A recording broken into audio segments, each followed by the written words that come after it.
Okay, so in today's video, I am not talking about any gear, no drones, no cameras, or nothing. I'm talking about accessories that has helped me at one point in time with all of my gear. When I go out for the day, sometimes it's hiking, sometimes it's for commercial work. I've gone out on ferries to all days out on the island, shooting weddings and so on. This particular accessory has helped me at one point in time with all of my gear. We're talking about power sources, and the OmniCharge 20 Plus is the one that I go to. This is the Swiss Army knife of power banks. This thing, it helped me out with so many times, and it's a self-purchase item. This is not a sponsored video. They did not send this to me. I bought this with my own money. I just believe in it, and I wanted to share it with all of you. All right, let's get into it. So this is a 20,000 milliamp per hour power bank. Now, the milliamp per hour is a very misleading gauge or capacity of energy that is highly misleading, very misleading.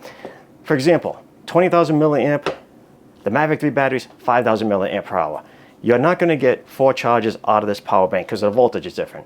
So if you have, say, 100 milliamp with 5 volts versus 100 milliamp with 12 volts, it's going to be a bigger battery, even though the milliamp per hour is the same. What you want to look at is watt hours. Now, the watt hours on this power bank is 71.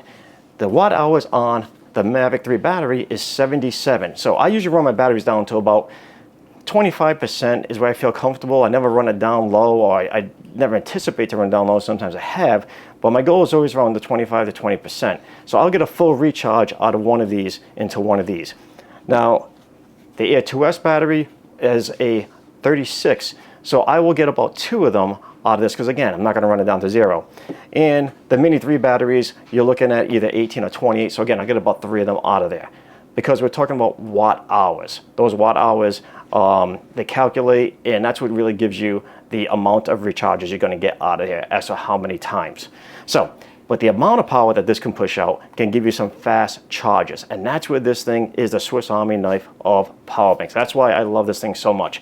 The first draw that brought to my attention is the AC. This is one of the most compact power banks. There are other power banks out there that have the AC with bigger capacities, but this one's very compact. And this is one of the most compact ones with an AC plug. So now I am not worried about whether it's for my Sony 6400 or any of my other chargers, as far as using these chargers with this device with a mountain road, not needing a whole bunch of other devices or charging cables and cords. I can plug it into here. Now, not only does it have AC, it also has DC. Now, the DC barrel is a 5.5, and you have a controlled voltage. You can go into the to the menu and decide how much voltage you want to put out there, between 5 to 25 volts. I don't use the DC port that much, so I couldn't give you a whole lot of information on that. I'm just kind of going by what the guide says. So both of these, the AC and the DC, gives you an output of 100 watts per hour. That's some fast charging. Now, the USBs in the front, they have both 18 watts and a QC 3.0. So you get 18 watt output. The USB-C, that has a 45 watt input and a 60 watt output. So you can get fast charging out of this as well. And it is also a PD port. So you can direct drive into your MacBook and charge it up. It'll work with your MagSafes. This also is a wireless device. You get the full 10 watts per hour out of the wireless. So again, you have a variety of ports that you can use with this, and you can use multiple ports at the same time. I could charge up with the AC at the same time as USB or USB-C and so on. Now, because it's a limited amount of power, you're going to get about 71 watt hours. I have a couple of them just because it's so compact and it's so easy to use. It has an LED screen, so I can monitor things. I can monitor the internal temperature to make sure it's not overheating while I'm charging up my equipment. It also, you can monitor the power flow that is going into the equipment to make sure that it's going at the rate that you want it to be. It also has a lot of timers and auto shutoffs and stuff like that that you can go into there and make all those adjustments as well.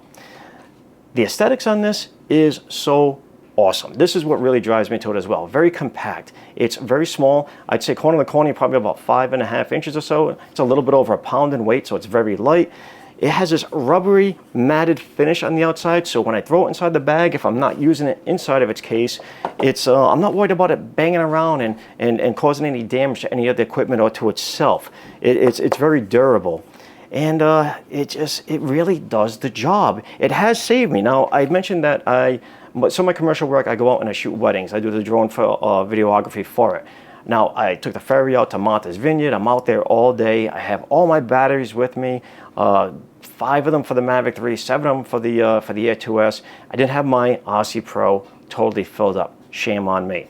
Now, the RC Pro is another 5,000 milliamp battery, much like the Mavic 3, but the watt hours is 36, so I can get 2 full charges out of this power bank, and I needed it for this particular RC Pro because I didn't have it fully charged. Now, I couldn't sit there at the venue, plug it into the wall. It's the controller, so doing it on the fly was key. That's where this comes into play. Now, whether I'm on a big hike or out there shooting this wedding on the island, as I'm traveling, as I'm walking around, as I'm getting those geographical shots, my workflow doesn't stop. My energy levels don't stop. My plan doesn't stop. I don't have to put everything on pause. I don't have to plug it into a wall and walk away and hope nobody takes it.